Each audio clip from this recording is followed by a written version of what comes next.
way you feel comfortable with, roll it down that way or that way, whichever way you like.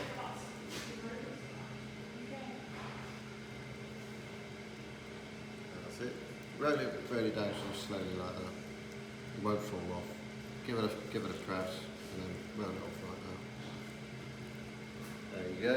Excellent. Don't forget to put your hand into it.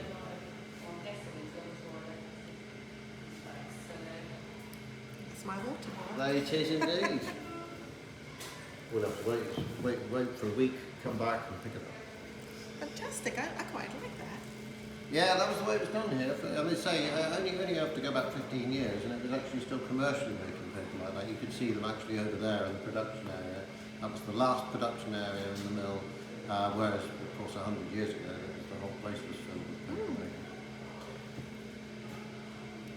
Yes, you can't pick it up at that stage. You have to go under the press. That would allow you to pick it up. Okay, I had no idea how it was made. Yeah, of course, most paper that we use at home made on big machines. Obviously, instead of a handheld mould, you have a sieve that's in the shape of a drum, continually going in and out of the pulp, and you get an endless reel of paper on the drum. How do you get it thinner?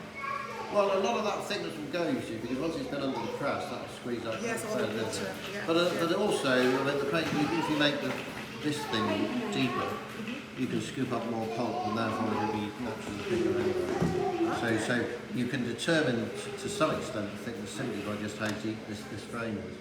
Ah, it's okay. But all of it, most of it is down to the skill of the paper maker, just the way they flick the wrists and everything, and they can get the thickness right, the weight right, you know, because that's tricky, the weight of the paper.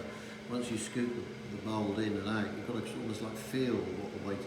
Is that my 80 GSM or whatever it is? Yes, yeah, that's right, exactly, yeah. Fantastic, thank you very much. Not at all. I enjoyed that. My pleasure, my pleasure.